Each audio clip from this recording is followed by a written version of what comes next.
today we are going to discuss about the respiration in fishes.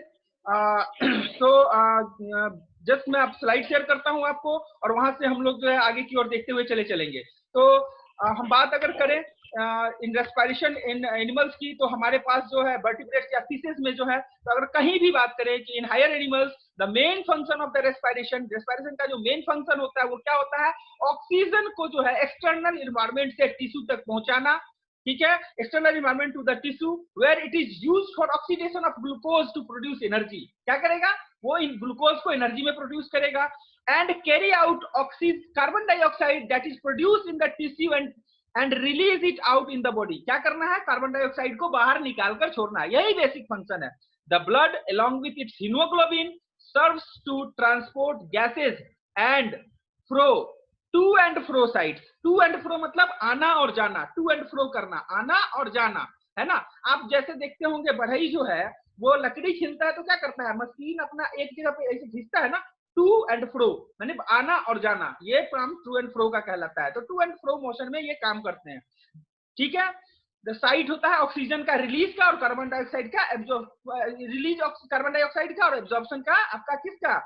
Oxygen का। which happens to be gills, lungs, buccopharyngeal epithelium, skin और other accessory respiratory organ। हम बाद में जब respiration हम लोग fishes का देखेंगे, बेसिक फंक्शन देख लेंगे गिल्स के द्वारा, देन हम लोग एक नेक्स्ट टॉपिक जब स्टार्ट करेंगे अगले टॉपिक पे, वो होगा हमारा एक्सेसरी रेस्पिरेटरी ऑर्गन। वहां पे बाकी और चीजों को देखेंगे कि और रेस्पिरेटरी ऑर्गन कौन कौन से यूज होते हैं। लेकिन ये हम एक मोटा मोटी हायर एनिमल्स में टोटल जगह पे कहाँ हो सकता है, तो हमारे पास गिल्स भी मिलते हैं, लंग्स भी मिलता है, बक्कल एपिथेलियल से भी होता है, स्किन से भी होता है और बहुत सारे रेस्पिरेटरी ऑर्गन से यूज करता है accessory respiratory organ.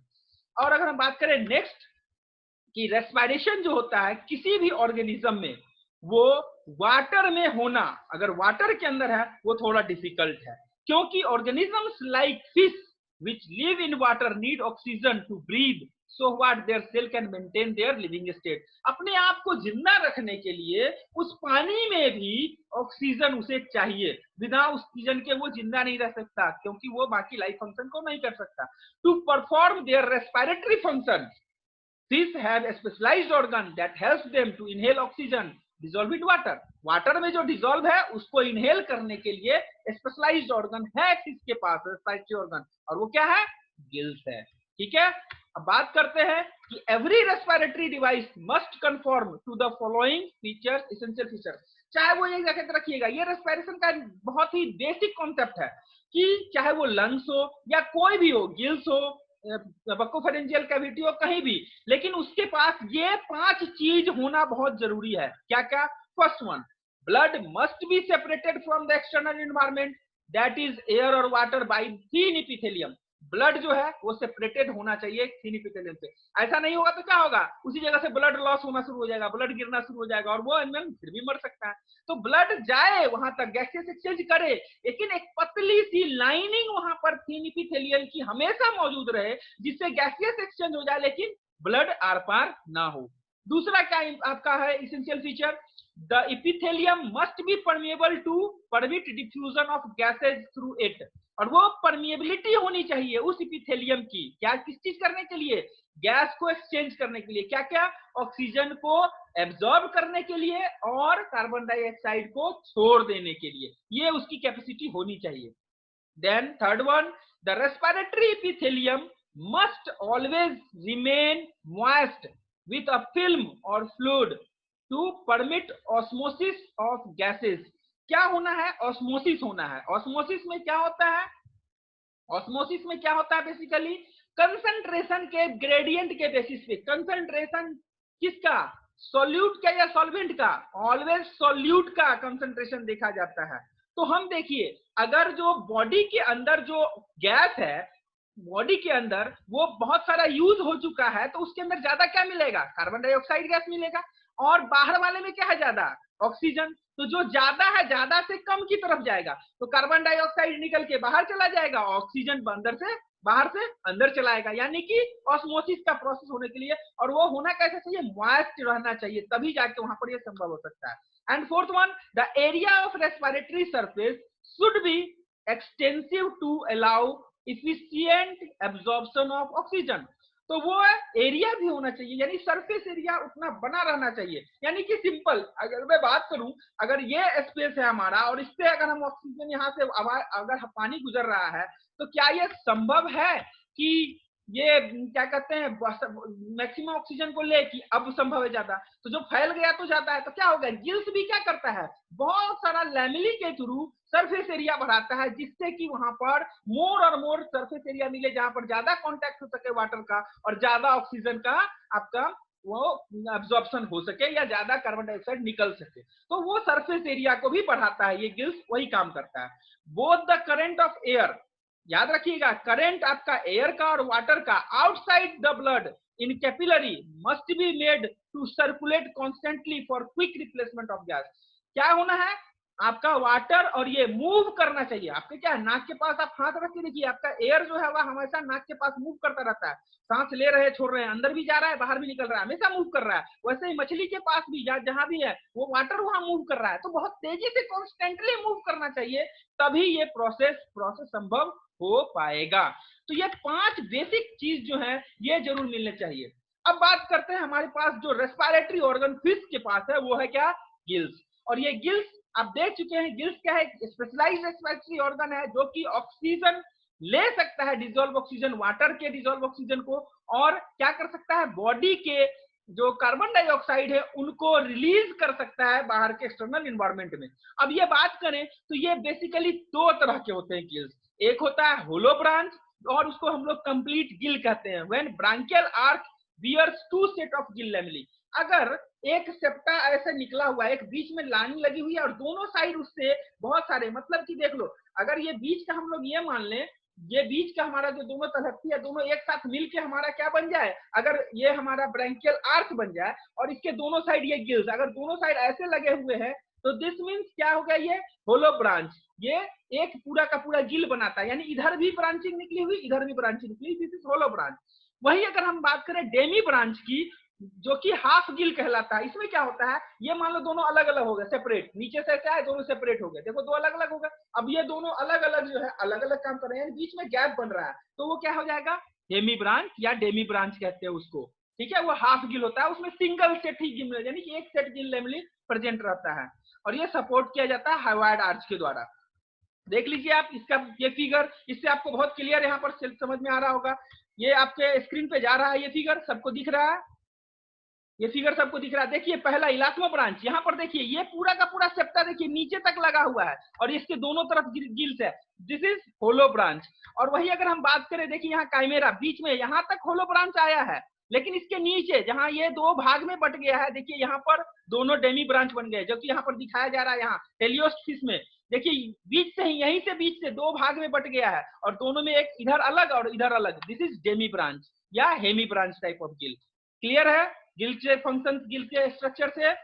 Next one, अब हम बात करते हैं कि रेस्पिरेटरी ऑर्गन्स जो है इलास्मो ब्रांच, यानी कि हमारे पास जो हमारे, अगर हम देखेंगे फिश के जो डिफरेंट ग्रुप्स, उसमें हम लोग सबसे पहला जो ग्रुप हम लोग देख पाते हैं, वहां पर हम लोग देखते हैं कार्टिलेजिनस फिशेस को। तो कार्टिलेजिनस फिश के पास अगर हम बात करें, तो जो मोस्ट इलास्मो ब्रांच जो होते हैं उनके पास 5 पेयर गिल स्लिट्स होते हैं, 5 पेयर गिल स्लिट्स के होते हैं, and a pair of spiracles, एक पेयर स्पाइरिकल्स का भी होता है।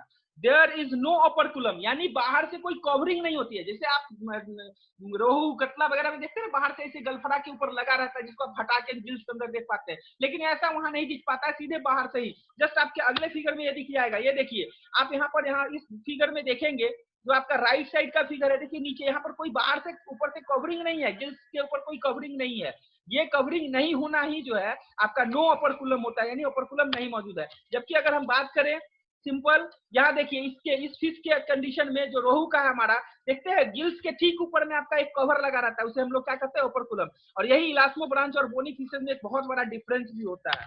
तो हम लोग बात कर रहे थे किसके, इलास्मो ब्रांच की। तो इलास्मो ब्रांच फिश के पास ऑपरकुलम नहीं होता है। उसके बाद अगर हम बात करें तो demibranch is a branch of gills lamellae attach one side of the interbranchial septum. तो यहाँ पर डेमी ब्रांच मिलेगा, इंटरब्रांचियल सेप्टम से जुड़े रहेंगे, hence there are together 9 pair of demibranch in elasmobranch. याद रखिएगा 9 पेयर, 5 पेयर हमारे पास क्या है, गिल स्लिट्स है 5 पेयर का मतलब हो गया टोटल कितना है 10, दोनों साइड में मिला के 5 पेयर का मतलब 10, यानी दोनों साइड एक एक गिल स्लिट्स, यानी 5 इधर 5 इधर, और हर पेयर में यानी हर पेयर में दो दो डेमी ब्रांच गिल। तो देख लीजिए 5 गुना 10 होना चाहिए, लेकिन 9 ही है। एक जो है आपका वो आपका जो है एब्सेंट रहता है, इंटर ब्रांचियल सेप्टम रहता है एक साइड में हमेशा। तो हर जगह पे 9 ही पेयर मिलते हैं।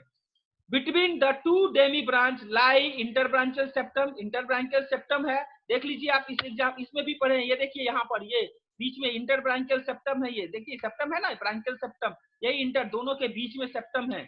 उसके अलावा क्या है मौजूद यहाँ पर, anterior to the first gill slit is a spiracle और स्यूडो ब्रांच। जस्ट जो पहला होता है वहां पर स्यूडो ब्रांच होता है, यानी वो ब्रांचेस नहीं होते हैं, उसमें ब्रांचेस स्यूडो फॉल्स ब्रांच होता है, और वो बेसिकली उसका काम भी नहीं कर सकता है। In free swimming shark and dog fishes water generally enters through the mouth. किसके द्वारा इंटर किया जाता है, मुंह से। करंट कहां से आ रहा है, माउथ से।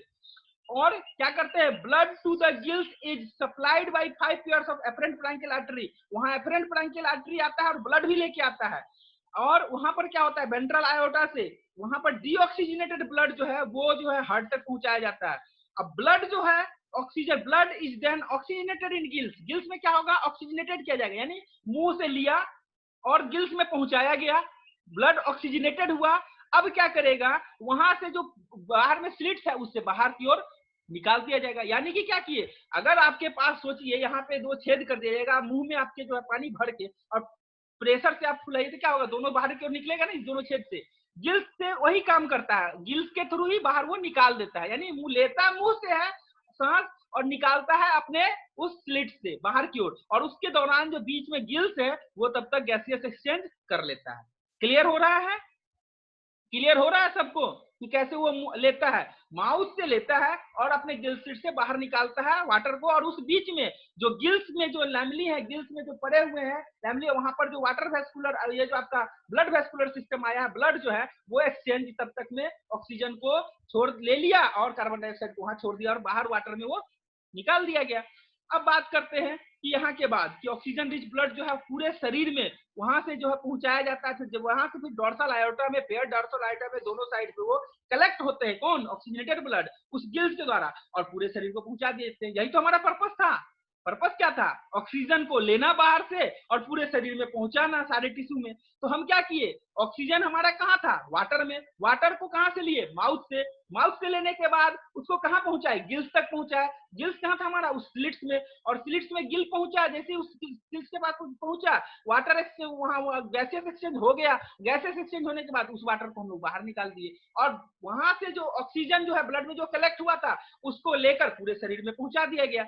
यही तो पूरा का पूरा फंक्शन था, मैकेनिज्म था। तो ये किस में मिलते हैं आपके, बेसिकली इलास्टो ब्रांच में, वहां भी यही चीज होंगे, सिर्फ गिल्स के टाइप बदल जाएंगे। तो ये देख लीजिए आप, ये गिल्स का बेसिकली इस तरह से स्ट्रक्चर रहता है। देखिए यहाँ पे दोनों साइड में जो है 5 पेयर, आप ऊपर से काउंट भी कर सकते हैं, 1 2 3 4 5, 1 2 3 4 5, और एक देख लीजिए स्पेरिकल्स है जो कि आपका क्या है, स्यूडो ब्रांच रखता है, वहां पे होता नहीं है। और ये आपका जो है गिल्स का आप देखेंगे, अगर उसको कट करके देखेंगे, उसका टीएस देखेंगे तो आप देखिए टीएस में यहाँ पर सबसे ऊपर में आपका जो है ब्रांचियल जो है एक कार्वेज, यहाँ पर जो है इंटरब्रांचियल सेप्टम, और बगल में गिल्स लैमली जो कि एंटीरियर गिल लैमली दिख रहे हैं, जो कि वहां पर क्या करेंगे, गैसेस एक्सचेंज का काम करेंगे। तो ये आपका डॉग फिश के आपके गिल्स का ये फिगर होता है, और डॉग फिश का ये फिगर होता है गिल के अरेंजमेंट का। नाउ हम बात करते हैं इसके मैकेनिज्म, हम लोग बात कर भी चुके हैं इस चीज को, फिर से एक बार और दिखला देते हैं कि during respiration the floor of the buccal cavity is lowered and the mouth is open. क्या होगा, ये floor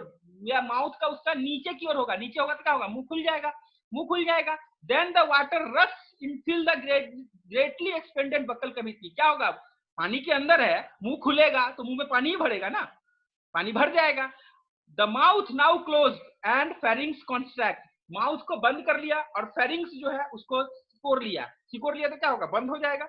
water then enters the gill pouch, कहां पहुंच गया, गिल पाउच में, and goes out after gaseous exchange through gill slits, बाहर की ओर Gill slit से निकल गया। यही चीज तो हम बता रहे थे ना आपको, इससे पहले भी समझाए हैं, और यहाँ पे फिर से उसी चीज को मैकेनिज्म पूरा बताया जा रहा है। क्या हुआ, मुंह खोला, इसको लोअर किया, गैस मुंह में ऑक्सीजन भर ली, ये क्या भर लिया अपना वाटर, और वाटर को गिल पॉच तक पहुंचाया। गिल पॉच में पहुंचने के बाद वहां पर एक्सचेंज होंगे और गिल सीट्स के द्वारा निकाल दिए जाएंगे। The spiracles are occasionally used to as accessory pathway for the entry of water for respiration। कभी कभी ये एस्पायरेशन, ये जो है आपके, ये भी यूज किए जाते हैं जैसे जनरली आपके कौन सा एस्पायरिकल्स, यानी कि सिर्फ माउथ से ही नहीं लेगा, एस्पायरिकल्स से भी कभी कभी जो है ना रेयर चांस में वो कुछ वाटर ले लेंगे और वहां तक पहुंचाएंगे, यानी कि एस्पायरिकल से अंदर आने का काम होगा, गिल स्लिट से बाहर जाने का काम होगा। क्लियर है? अब बात करते हैं कि instead of mouth when otherwise is occupied, वो ऑक्युपाइड रहता है तो। अब बात करते हैं गिल्स ऑफ बोनी फिशेज। अब वहां हमने अभी किसको देख लिया, इलास्मो ब्रांच के, यानी कि कार्टिलेजिनस फिशेज के। अब हम लोग बात करेंगे गिल्स जो होगा वो बोनी फिश में कैसा होगा। तो the bony, in the bony fishes gills are covered with an operculum. Gills किसके द्वारा, ओपरकुलम के द्वारा पैक्ड रहते हैं, बाहर से ढके हुए रहते हैं। Made up of flattened skeletal plates and there is no spiracles as in elasmobranch. यहाँ कोई इलास्मो ब्रांच जैसा स्पाइरिकल्स मौजूद नहीं होता है। ठीक है। There are 4 pairs of gill pouch, 4 pair. देखिएगा जब आप मछली को, किसी को, ये गलफरा को उलट कर, वहां 4 ठो लाइनें, 4 लाइन में आपको गिल्स दिखेंगे क्लियरली, 4 लाइनें रहती है, 4 पाउच होता है। और इच कॉन्टेनिंग 2 डेमी ब्रांच, हर जो है 2-2 रखेगा तो कितना हो जाएगा, 4 है और 2-2 रखेगा तो 8 हो जाएगा ना टोटल, और एक साइड 8 और दूसरे साइड 8, टोटल 8 पेयर।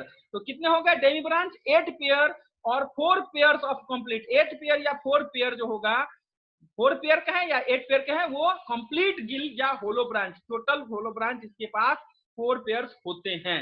अब बात करते हैं कि ये टेलियोस जो है वो ब्रीथ करता है with the mouth open and eject expiratory water by opening operculum. ये भी लिया किससे, माउथ से, और ओपरकुलम को खोला, पानी बाहर निकल गया। वहां गिल स्लिट्स थे छोटे छोटे, लेकिन यहाँ पर एक ही ओपरकुलम खोला और पूरा वाटर उधर से। तो याद रखिएगा, फिश रेस्पायरेशन के लिए, हम लोग रेस्पायरेशन के लिए क्या करते हैं, नाक से गैस लेते हैं और नाक से ही छोड़ देते हैं। समटाइम्स नाक से लिया, मुंह से छोड़े, ये भी हो सकता है, लेकिन यहाँ पे मुंह से लेते हैं ऑलवेज, और ओपरकुलम से या गिल स्लिट से छोड़ते हैं। याद रखना है ये चीज को, ठीक है।